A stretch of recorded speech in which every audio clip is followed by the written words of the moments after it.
Crime and Punishment by Fyodor Dostoyevsky. Part 6, Chapter 7. The same day, about 7 o'clock in the evening, Raskolnikov was on his way to his mother's and sister's lodging, the lodging in Bakalaev's house which Razumihin had found for them. The stairs went up from the street. Raskolnikov walked with lagging steps, as though still hesitating whether to go or not. But nothing would have turned him back. His decision was taken. Besides, it doesn't matter. They still know nothing, he thought, and they are used to thinking of me as eccentric. He was appallingly dressed, his clothes torn and dirty, soaked with the night's rain. His face was almost distorted from fatigue, exposure, the inward conflict that had lasted for 24 hours. He had spent all the previous night alone, God knows where, but anyway, he had reached a decision. He knocked at the door, which was opened by his mother. Dunya was not at home. Even the servant happened to be out. At first, Pulcheria Alexandrovna was speechless with joy and surprise. Then she took him by the hand and drew him into the room. "Here you are," she began, faltering with joy. "Don't be angry with me, Rodya, for welcoming you so foolishly with tears. I am laughing, not crying. Did you think I was crying? No, I am delighted, but I've got into such a stupid habit of shedding tears. I've been like that ever since your father's death. I cry for anything. Sit down, dear boy. You must be tired. I see you are. Oh, how muddy you are." "I was in the rain yesterday, mother," Raskolnikov began. No, Pulcheria Alexandrovna hurriedly interrupted. "You thought I was going to cross-question you in the womanish way I used to. Don't be anxious. I understand it all. Now, I've learned the ways here, and truly I see for myself that they are better. I've made up my mind once for all. How could I understand your plans and expect you to give an account of them? God knows what concerns and plans you may have, or what ideas you are hatching. So it's not for me to keep nudging your elbow, asking you what you're thinking about. But my goodness, why am I running to and fro as though I were crazy? I am reading your article in the magazine for the third time, Rodya. Dmitri Prokofitch brought it to me. Directly I saw it, I cried out to myself, 'There, foolish one!' I thought, that's what he is busy about. That's the solution of the mystery. Learned people are always like that. He may have some new ideas in his head just now. He is thinking them over, and I worry him and upset him. I read it, my dear, and of course there was a great deal I did not understand, but that's only natural. How should I?" "Show me, mother." Raskolnikov took the magazine and glanced at his article, incongruous as it was with his mood and his circumstances. He felt that strange and bittersweet sensation that every author experiences the first time he sees himself in print. Besides, he was only 23. It lasted only a moment. After reading a few lines, he frowned and his heart throbbed with anguish. He recalled all the inward conflict of the preceding months. He flung the article on the table with disgust and anger. "But however foolish I may be, Rodya, I can see for myself that you will very soon be one of the leading, if not the leading man in the world of Russian thought. And they dared to think you were mad. Oh, you don't know, but they really thought that. Oh, the despicable creatures, how could they understand the genius? And Dunya was all but believing it. What do you say to that? Your father sent twice to magazines. The first time poems, I've got the manuscript, I will show you. And the second time, a whole novel. I begged him to let me copy it out, and how we prayed that they should be taken. They weren't. I was breaking my heart, Rodya, 6 or 7 days ago, over your food and your clothes and the way you are living, but now I see again how foolish I was, for you can attain any position you like by your intellect and talent. No doubt you don't care about that for the present, and you're occupied with much more important matters." "Dunya's not at home, mother?" "No, Rodya.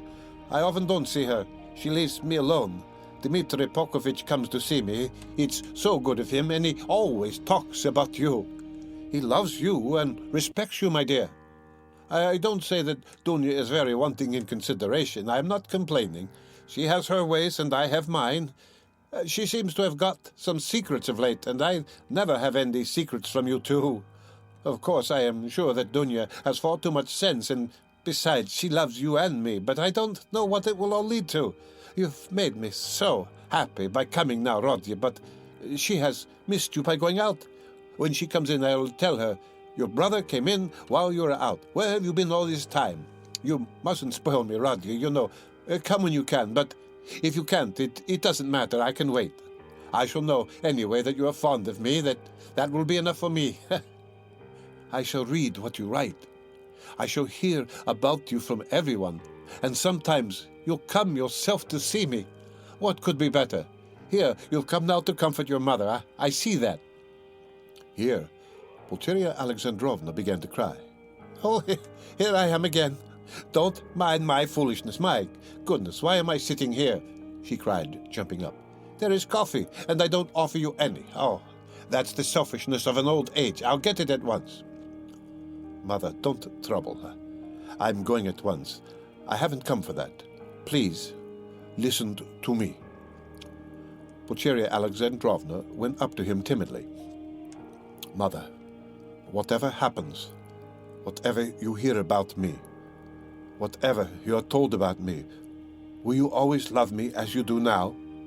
He asked suddenly, from the fullness of his heart, as though not thinking of his words and not weighing them. Rodya? Rodya, what is the matter? How can you ask me such a question?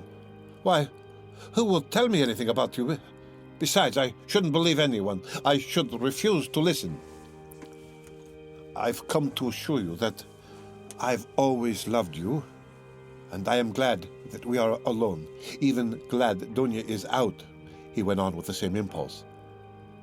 I have come to tell you that, though you will be unhappy, you must believe that your son loves you now more than himself, and that all you thought about me, that I was cruel and didn't care about you, was all a mistake. I shall never cease to love you. Well, that's enough. I thought I must do this and begin with this.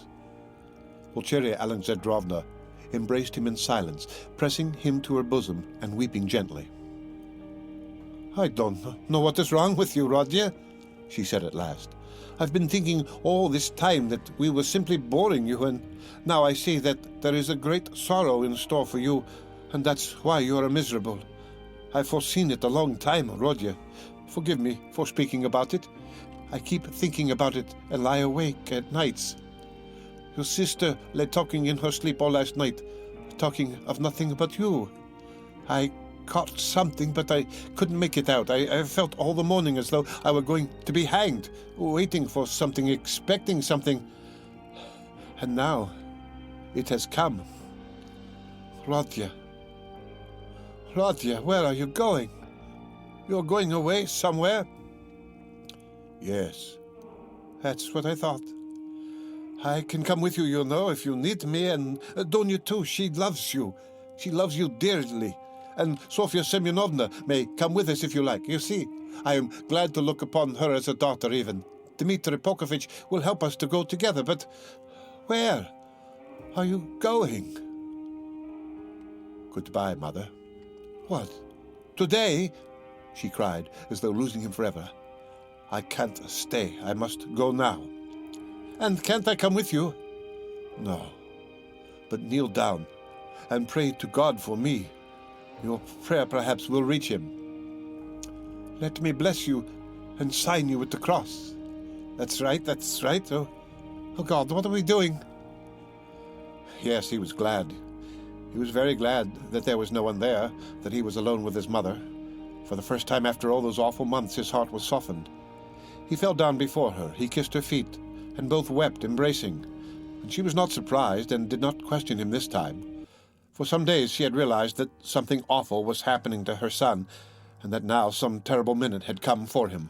Rodya, my darling, my firstborn, she said, sobbing. Now you are just as when you were little. You would run like this to me and hug me and kiss me. When your father was living and we were poor, you comforted us simply by being with us. And when I buried your father, how often we wept together at his grave and embraced us now. And if I have been crying lately, it's that my mother's heart has a foreboding of trouble. The first time I saw you that evening, you remember, as soon as we arrived here? I guessed simply from your eyes. My heart sank at once, and today, when I opened the door and looked at you, I thought the fatal hour had come. Rodya, you're not going away today? No. You'll come again? Yes, I'll come. Rodya, don't be angry. I don't dare to question you. I know I mustn't. Only say 2 words to me. Is it far where you are going? Very far. What is awaiting you there? Some post or courier for you? What God sends. Only pray for me. Raskolnikov went to the door, but she clutched him and gazed despairingly into his eyes. Her face worked with terror.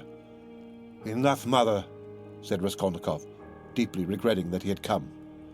Not forever? It's not yet forever. You'll come tomorrow?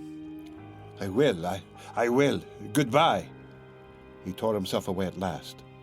It was a warm, fresh, bright evening. It had cleared up in the morning. Raskolnikov went to his lodgings. He made haste. He wanted to finish all before sunset. He did not want to meet anyone till then. Going up the stairs, he noticed that Nastasia rushed from the samovar to watch him intently. Can anyone have come to see me? He wondered. He had a disgusted vision of Porfiry. But opening his door, he saw Dunya. She was sitting alone, plunged in deep thought, and looked as though she had been waiting a long time. He stopped short in the doorway. She rose from the sofa in dismay and stood up facing him. Her eyes, fixed upon him, betrayed horror and infinite grief. And from those eyes alone he saw at once that she knew. Am I to come in or go away? He asked uncertainly. I've been all day with Sofya Semyonovna. We were both waiting for you. We thought that you would be sure to come there. Raskolnikov went into the room and sank exhausted on a chair. I feel weak, Dunya. I am very tired, and I should have liked at this moment to be able to control myself. He glanced at her mistrustfully. Where were you all night? I don't remember clearly. You see, sister, I wanted to make up my mind once for all, and several times I walked by the Neva. I remember that I wanted to end it all there, but I couldn't make up my mind, he whispered, looking at her mistrustfully again. Thank God, that was just what we were afraid of, Sofya Semyonovna and I.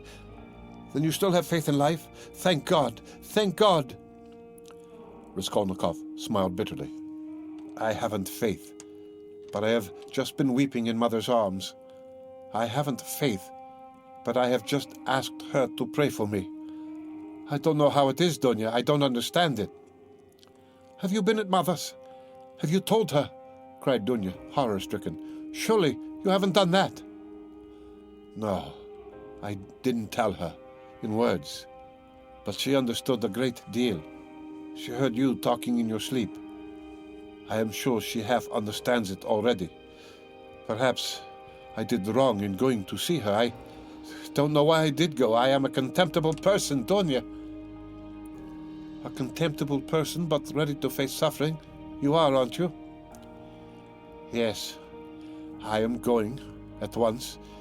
Yes, to escape the disgrace. I thought of drowning myself, Dunya, but as I looked into the water, I thought that if I had considered myself strong till now, I'd better not be afraid of disgrace, he said, hurrying on. It's pride, Dunya.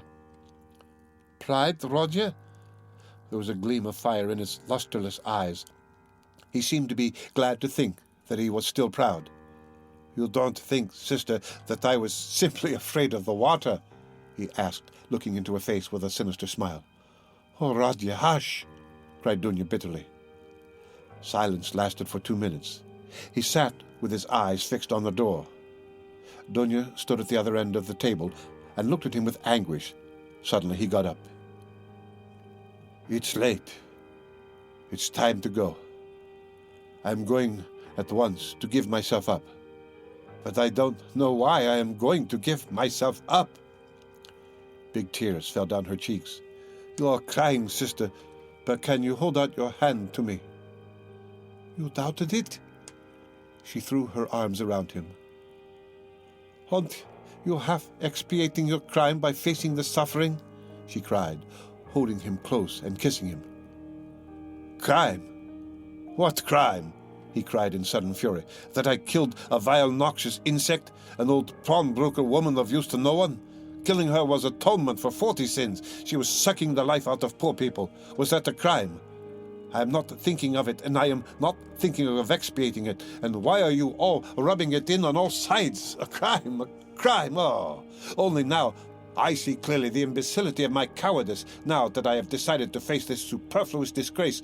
It's simply because I am contemptible and have nothing in me that I have decided to, perhaps, too, for my advantage, as that Porphyry suggested." Brother, what are you saying? Why, you have shed blood?" cried Dunya in despair. "Which all men shed," he put in almost frantically, "which flows, and has always flowed in streams, which is spilt like champagne, and for which men are crowned in the capital and are called afterwards benefactors of mankind. Look into it more carefully and understand it. I too wanted to do good to men, and would have done hundreds, thousands of good deeds to make up for that one piece of stupidity. Not stupidity even, simply clumsiness, for the idea was by no means so stupid as it seems now that it has failed. Everything seems stupid when it fails, but by that stupidity I only wanted to put myself into an independent position, to take the first step, to obtain means, and then everything would have been smoothed over by benefits immeasurable in comparison. But I couldn't carry out even the first step, because I am contemptible. That's what's the matter. And yet, I won't look at it as you do. If I had succeeded, I should have been crowned with glory, but now I'm trapped." "But that's not so. Brother, what are you saying?" It's not picturesque, not aesthetically attractive. I fail to understand why bombarding people by regular siege is more honorable. The fear of appearances is the first symptom of impotence.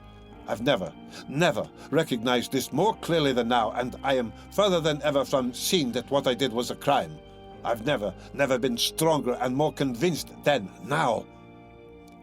The color had rushed into his pale, exhausted face.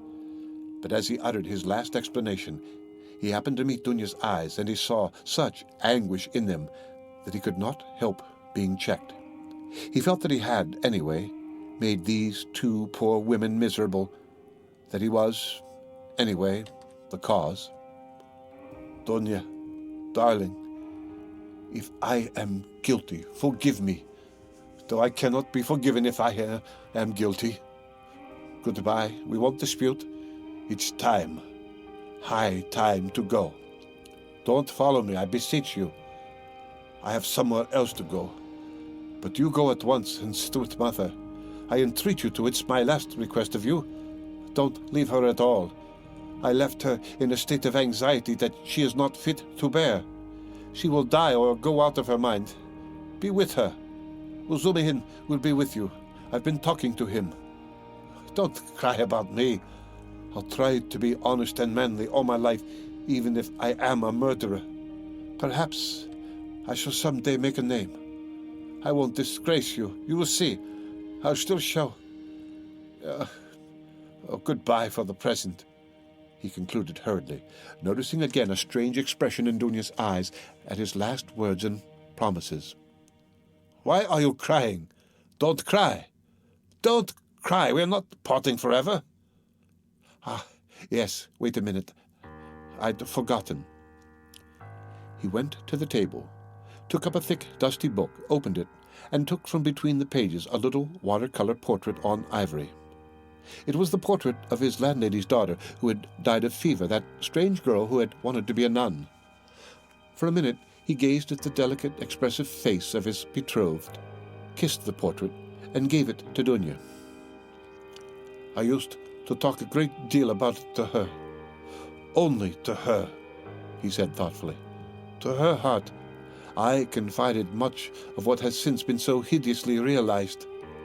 Don't be uneasy," he returned to Dunya. "She was as much opposed to it as you, and I am glad that she is gone. The great point is that everything now is going to be different, is going to be broken in two," he cried, suddenly returning to his dejection. Everything. And am I prepared for it? Do I want it myself? They say it was necessary for me to suffer. What's the object of these senseless sufferings?